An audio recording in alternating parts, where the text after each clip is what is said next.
What's up, you guys? In this video we're going to be talking about cardio versus weight training for fat loss. So hit that subscribe button and hit that notification bell if you guys like these styles of videos, and let's get started. So the first thing that we're going to look at are the pros and cons of weight training and cardio. So as you can see here, both have a certain number of pros and cons. So first, we're going to talk about cardio. So the first pro of cardio is that it increases cardiovascular health, which is always a good thing. The second thing is that you can progress in other areas other than just lifting weights, running more miles than previously or running miles in a faster time, stuff like that.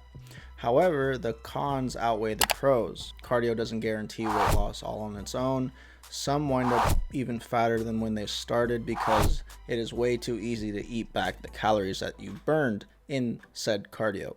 And I don't care what anyone says, you can't outwork a bad diet, which is why cardio alone isn't the best way to lose weight. That being said, let's talk about some of the best forms of cardio, which include high intensity interval training, long distance cardio, or LISS, which stands for low intensity steady state cardio, walking, or just being more active.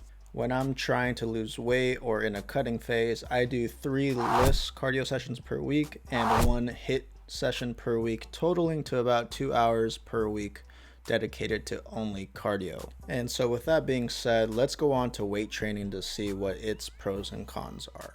And so with weight training, a lot of people usually associate lifting weights with bulking up and getting massive.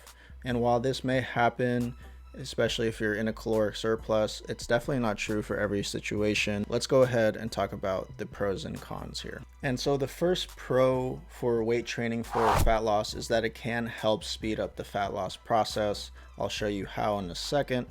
2, it can help preserve or even build muscle depending on where you're at in your fitness journey. However, the con is that weight training alone is a bad way to lose weight, which we'll look at in a second. First, let's talk about the best forms of weight training for fat loss.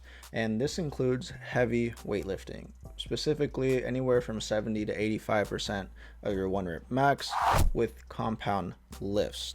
Why? Because they expend more energy to execute those lifts. This is due to the very nature of compound lifts, which are lifts that require multiple muscle groups to perform. For example, the squat, the bench press, the overhead press, the pull-up, exercises like that. In fact, this study found that men that trained with heavy weights burn more calories than men who trained with lighter weights. Think about it. Do you really think that a leg extension or bicep curl can burn more calories than like heavy squats or heavy deadlifts? Probably not. And not only that, but compound lifts help you build more muscle, especially if you're a beginner. If you read a book like Mike Matthews' Bigger, Leaner, Stronger, or pretty much anyone who knows anything about fitness, compound lifts are the key to building muscle and strength. And so now you're probably wondering, what's the answer then? What's the answer to cardio versus weight training for fat loss?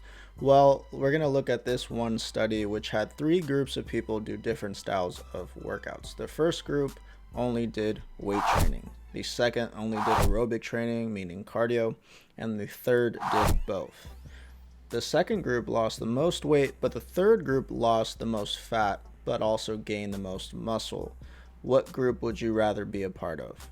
I think you know the answer. And so to recap, cardio isn't necessarily good on its own for weight loss. Weight training isn't really good on its own for weight loss, but used together, they are both really great for weight loss. When I'm cutting, I usually do 3 low intensity steady state cardio sessions per week and 1 HIIT session per week, totaling to 2 hours per week dedicated to only cardio. For weight training, I usually train heavy 3 to 4 times per week with all compound movements. I recommend reading something like Bigger, Leaner, Stronger, or the guys over at Kaizen Training, Omar Isuf, and those guys have really nice programs that you can follow if you're an intermediate. If you're a beginner, try something out like Mike Matthews' Bigger, Leaner, Stronger book.